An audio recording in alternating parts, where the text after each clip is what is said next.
نستعينه ونستغفره ونتوب إليه ونعوذ بالله من شرور أنفسنا ومن سيئات أعمالنا من يهده الله فلا مضل له ومن يضلله فلا هادي له أشهد أن لا إله إلا الله وحده لا شريك له وأشهد أن سيدنا ونبينا محمدا عبده ورسوله لا نبي بعده أما بعد فيا عباد الله أوصيكم وإياي بتقوى الله فقد فاز المتقون قال الله سبحانه وتعالى في كتابه الكريم وهو أصدق القائلين أعوذ بالله من الشيطان الرجيم بسم الله الرحمن الرحيم سبحانك لا علم لنا إلا ما علمتنا إنك أنت العليم الحكيم اللهم يا ربنا يا مولانا زدنا علما وفهما وألحقنا بالصالحين رب اشرح لي صدري ويسر لي أمري واحلل عقدة من لساني يفقهوا قولي.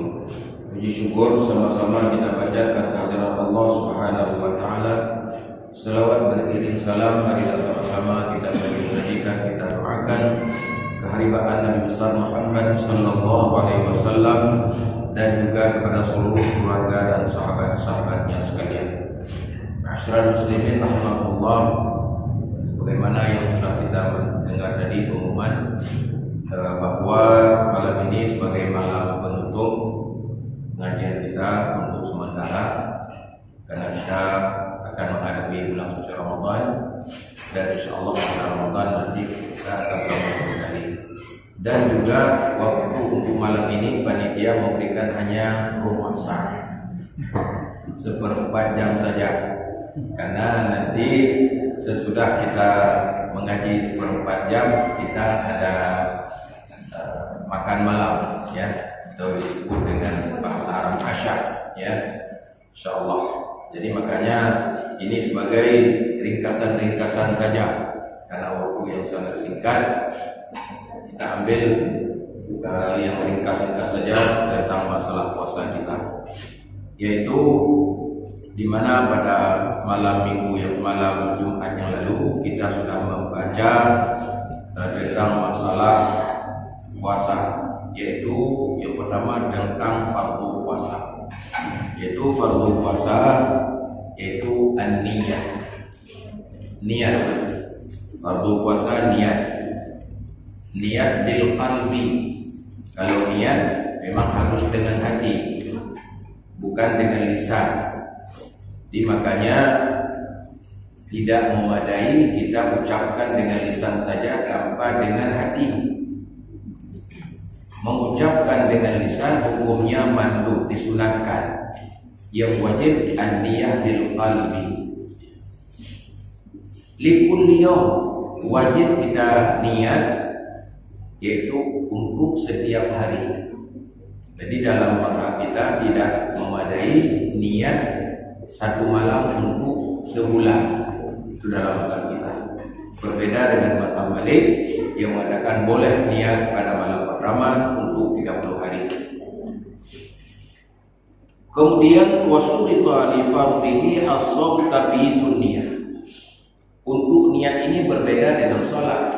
Kalau salat yaitu disyaratkan muqtadi bi fi'li, menyertai dengan perbuatan.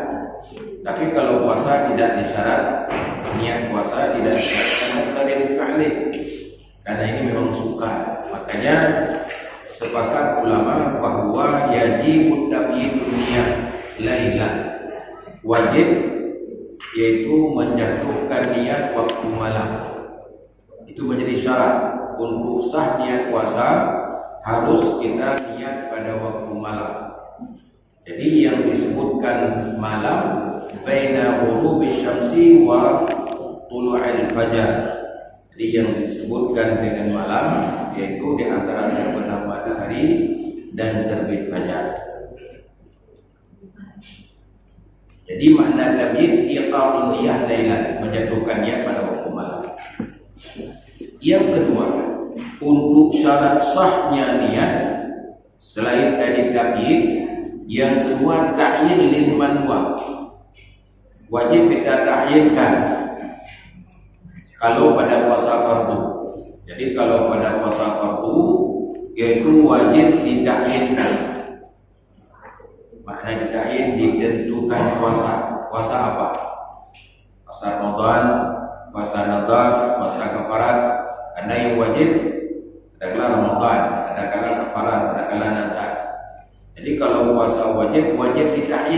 saja aku puasa esok hari untuk nazar misalnya, atau untuk kafarat, atau untuk bulan Ramadan, itu wajib.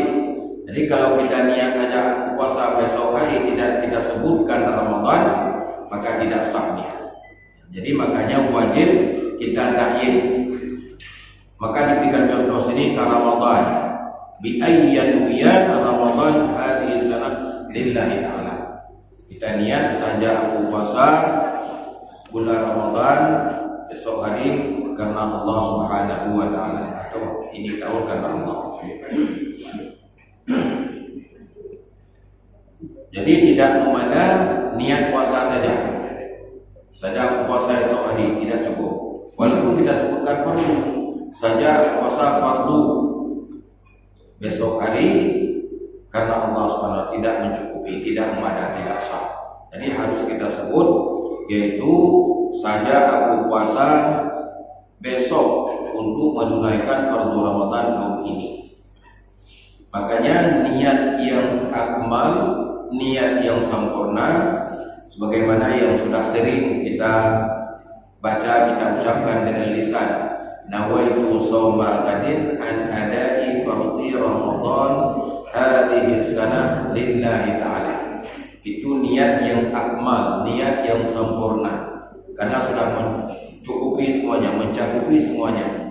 Kita kata nawaitu shauma ghadin, saya puasa besok hari, an ada'i fardhi Ramadan, untuk menunaikan fardu Ramadan hadhihi sanah tahun ini karena Allah Subhanahu wa taala. Itu niat yang paling sempurna.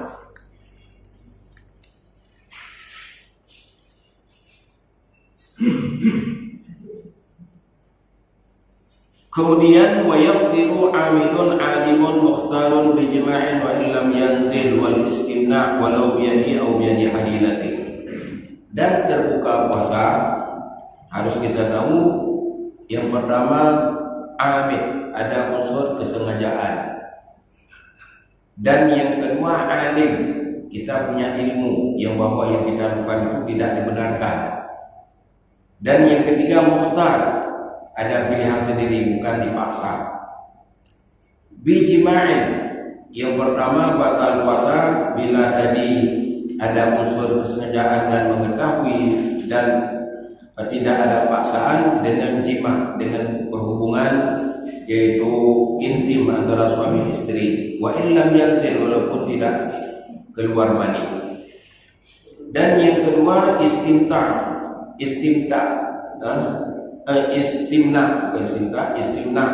artinya sengaja mengeluarkan mani, bukan dengan jima. Adakala biadih dengan tangannya sendiri, atau biadi hadiratih, atau dengan tangan istrinya, atau ghairi dzalik, atau bukan demikian. La yaqulu bi qublatin bihailin lintifa'il mubasyarah. Dia tidak batal puasa dengan kita qublah, mencium istri, tapi bihail, dengan ada lapik, tidak langsung kesentuh kulitnya, ada lapik, walaupun inzal, itu tidak membatalkan puasa. Kenapa? Lintifa'il mubasyarah, karena yang diharapkan mubasyarah. Jadi kalau mubasyarah kesentuh tanpa haid. Dan juga yang kedua dapat membatalkan puasa, yaitu dengan istiqaah, sengaja mengeluarkan muntah. Jadi kalau muntah yang tidak sengaja itu tidak batal puasa. Tapi ini yang batal kalau disengaja. Maka disebutkan la bil qal'in nukhamah, tidak batal puasa dengan mengeluarkan dahak.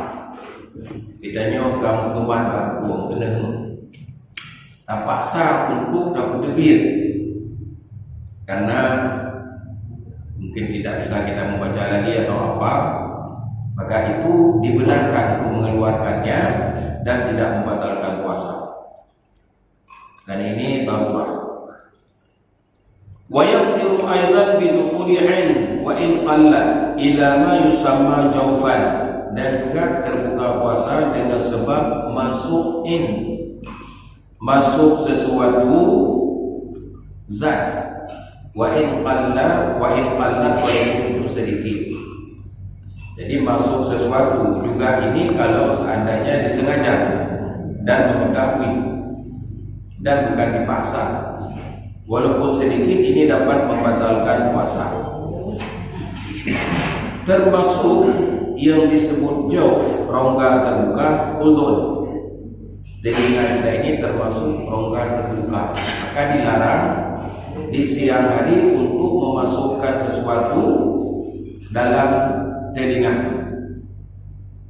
Apakah air atau benda lain seperti kita mencungkil telinga, itu tidak dibenarkan di bulan Ramadan. Itu sudah termasuk memasukkan air dalam jawf, dalam rongga.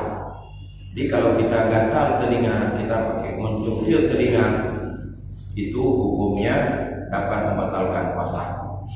Atau misalnya kita mandi, bukan kita mandi dalam sungai, kita mandi seperti biasa, masuk air ke dalam telinga, kita pancing untuk lagi supaya air itu keluar, itu juga dapat membatalkan puasa. Makanya tidak boleh lagi kita memasukkan air untuk mengeluarkan air yang sudah ada di telinga, tidak dibenarkan.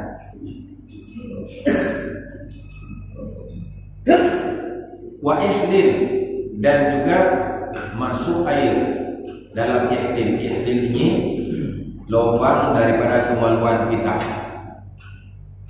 atau lubang daripada susu yang ke dalam masalah ihdil, yang bila masuk air dalam lubang kemaluan kita, maka ini dapat membatalkan puasa. Seperti misalnya orang kencing dalam air di sungai.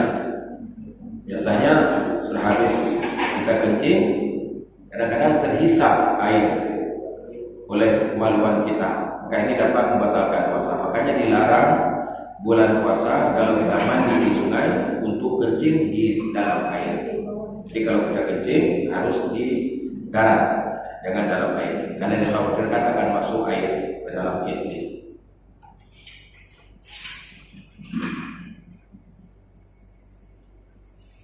Wala yaftiru bi riqin tahirin min ma'danihi, tidak membuka puasa dengan sebab yaitu kita menelankan riq tahir, air liur yang suci.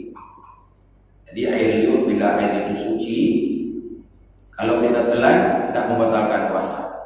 Fi ma'danihi, kalau dalam ma'dan, dalam lingkungan mulut. Kalau air liur sudah keluar dari mulut, itu tidak dibenarkan lagi.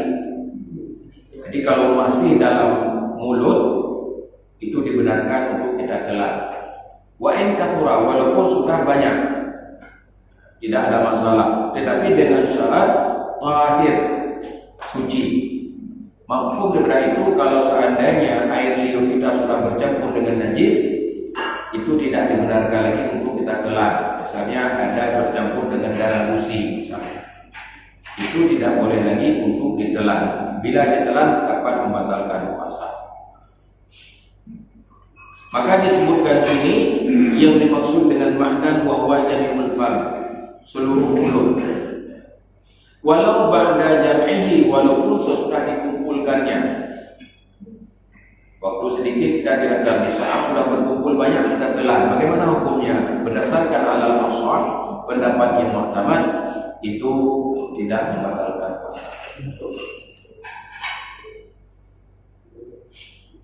Kemudian wa yubahu fitru fi shaumin wajib bi marad mudirrin wa fi safarin qasar. Kita sedang berpuasa, jatuh sakit, bagaimana hukumnya? Boleh untuk kita buka? Maka disebutkan di sini yajuz, yubah, dibolehkan kalau sudah membawa kepada kemudaratan. Wa fi safar qasrin, dan pada safar qasar. Di safar ada dua, ada safar yang dibolehkan qasar, ada safar yang tidak dibolehkan qasar. Jadi kalau safar yang dibolehkan qasar salat, itu dibenarkan untuk kita berbuka. Tetapi kalau seandainya kita sanggup untuk berpuasa, maka berpuasa lebih aula daripada kita membuka.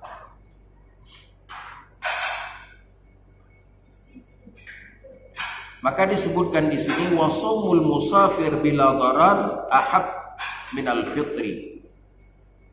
Jadi orang musafir, orang yang dalam perjalanan, bila dalam perjalanan tidak ada mengandung kemudaratan, kesusahan, masyaqqah, maka berpuasa itu lebih utama.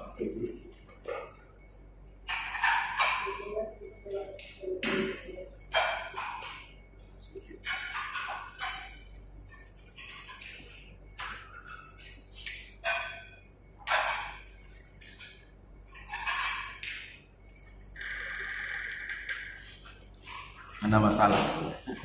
Mana seperti kita sekarang pergi ke Jakarta, itu sudah lebih pada musafah qasar. Ke Medan aja sudah dibenarkan, ke Luxembourg aja sudah dibenarkan. Ini bila misalnya kita pergi ke Jakarta dengan pesawat 3 jam sudah sampai ke sana. Barangkali lebih susah kita pergi ke Lamno pakai Honda, capek. Tapi kita pergi naik pesawat, tidak ada capek sama sekali. Maka bagaimana hukumnya? Walaupun dibenarkan untuk berbuka, untuk tidak berpuasa, tapi berpuasa itu lebih baik. Tapi kalau kita buka, tidak ada dosa. Dengan syarat bahwa kita akan menggantikannya nanti ba'da Ramadan.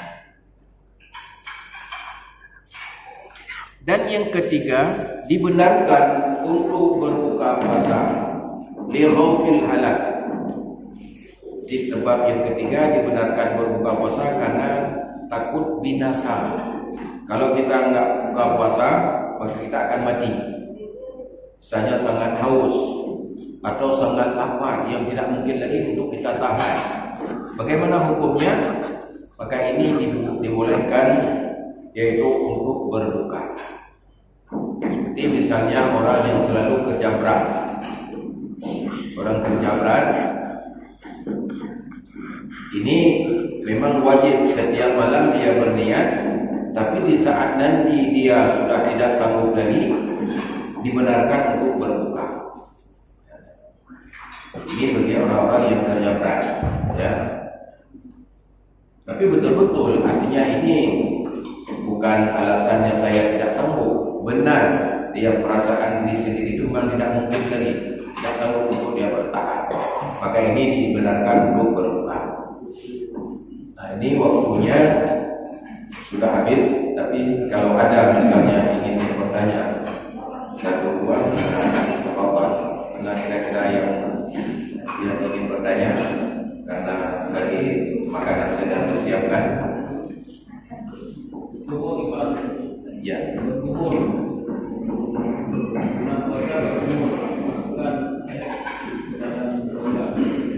Jadi ini pertanyaan bagaimana di bulan Ramadan dibolehkan berkumur-kumur? Nah, dibolehkan. Cuman yang dilarang tidak mubalaghah. Jangan terlalu masuk ke dalam. Istilah bahasa Jawa gerok-gerok dalam berkumur. Karena mubalaghah dikhawatirkan akan masuk air, tapi hanya biasa saja. Mencicipi itu, mencicipi makanan tapi ya, kalau tidak masuk ke dalam kerongkongan, hanya dirasa saja dengan lidah. Seperti ibu-ibu misalnya masak makanan suri, dicicipi dengan lidah saja, itu boleh. Maka sudah kita baca pada minggu yang lalu, kalau misalnya ada athar bekas, itu kita telan, tidak ada masalah. Yang penting sudah kita rasa, kita bersihkan mulut kembali, masih ada athar sisa-sisa itu tidak masalah, dibolehkan.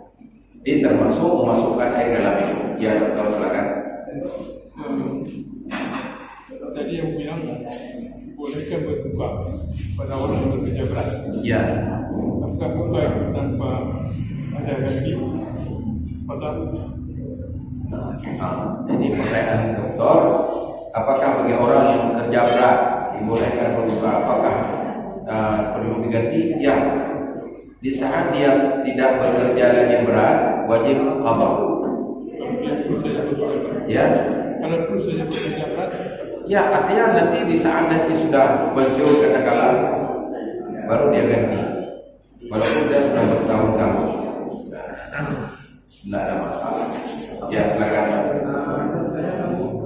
Iban ulung sembahyang tarawih. Iban hukum ulung sembahyang tarawih. Sementara di bulannya nak dengan puasa wajib. Nak Allah. Jadi apakah sembahyang tarawih? Ganyan sembahyang tarawih puasa wajib mana muslim? Sembahyang wajib. Ya, artinya pertanyaannya tidak boleh ganyan menyoba tarawih cukup yakin. Hana tinggal di malam. Tapi ganyan sembahyang lima hana hukum. Kan? Memang sah juga. Sah, artinya boleh melakukan tarawih walaupun dia tidak melakukan sembahyang fardu. Tapi dia dosa selalu. Karena yang sebenarnya yang wajib dulu dia qada. Apalagi kalau kita berpegang kepada pendapat Syekh Ibnu Hajar. Ia mengatakan tidak boleh bagi seseorang yang ada salat fardu melakukan sembahyang sunat. Sudah pendapat Ibnu Hajar saja. Tapi secara mayoritas ulama tidak boleh melakukan yang sunat. Walaupun dia yang wajib baik sebelum dia qada. Jika walaupun kurang ya.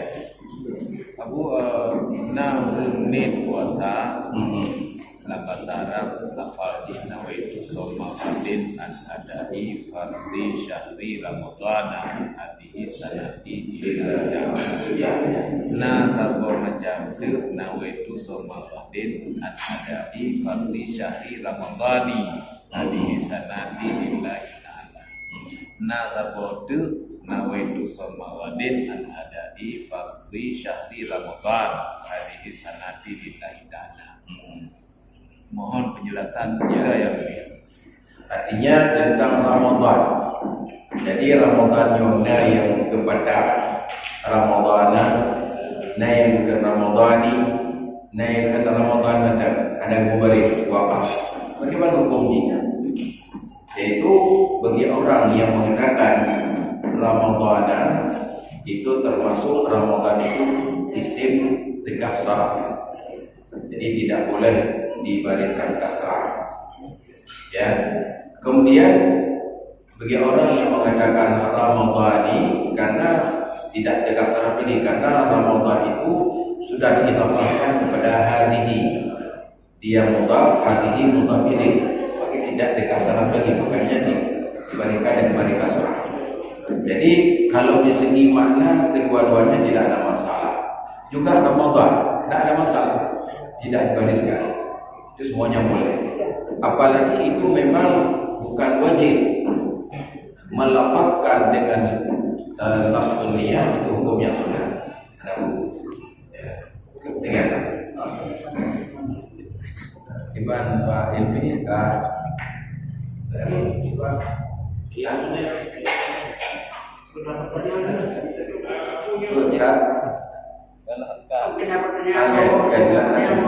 Ya kalau persilakan Pak Ilmi, ya silakan.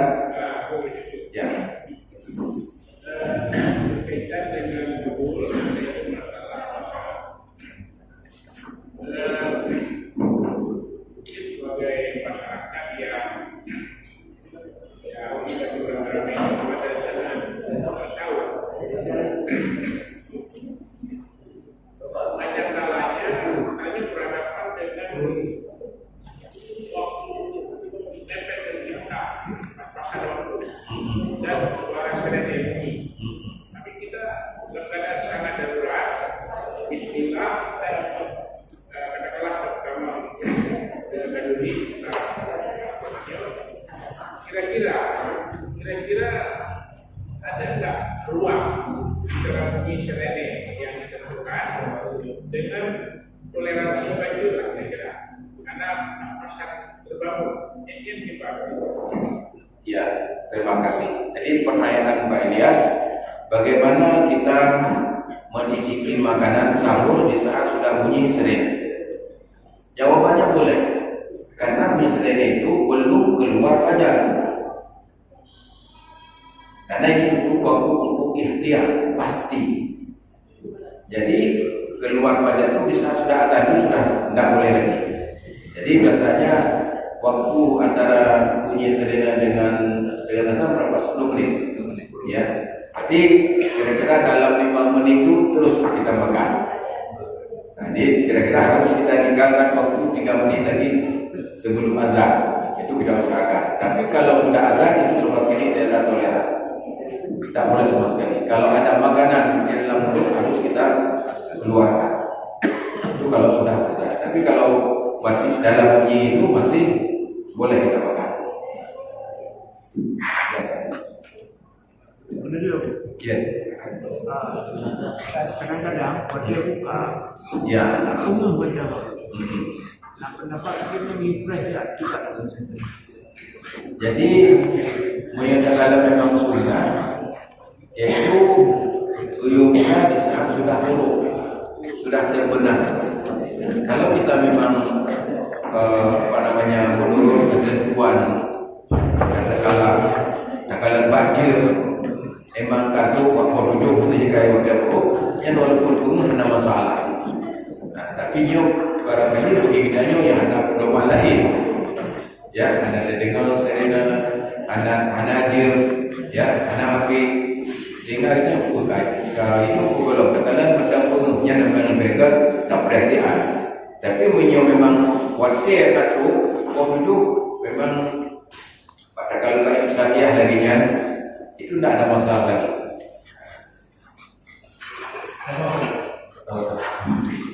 Silakan datang juga lokasi ya. Ya. Tapi kalau ada di puasa, kenapa? Karena besar. Anda mana? Jadi bagi orang yang pada malam hari bersubuh tapi dia belum mandi, bagaimana hukumnya? Jadi mandi junub yaitu tidak diwajibkan sebelum terbit fajar. Dia boleh mandi junub dan sah puasa walaupun dia mandi sesudah keluar fajar, sesudah azan baru mandi. Tapi memang yang lebih baik disunatkan sebelum keluar fajar. Karena kalau seandainya masuk air dalam tonggak terbuka tidak dapat angkat. Jadi boleh tidak sah puasa. Dan tidak boleh ditakhirkan sampai keluar matahari. Itu haram hukumnya. Kalau sudah terbit matahari, karena sudah tidak dia melakukan salat. Jadi kalau dia masih sempat salat tidak ada masalah. Sikat gigi gimana Ustaz? Gimana? Sikat gigi. Sikat gigi. Bagaimana hukum siwak menggosok gigi bulan Ramadan? Kalau dalam mazhab kita Imam Syafi'i di makruh bersuci bila sesudah zawal, sesudah tergelincir matahari itu jangan gosok lagi. Itu makruh bukan haram. Tapi dalam mazhab yang lain tidak ada masalah. Bahkan disunatkan setiap saat. Jadi hanya demikian hadirin hadirat yang dimuliakan Allah Subhanahu wa taala, kajian kita malam ini dan malam ini sebagai penutup. Barangkali banyak kekurangan dan kesilapan kita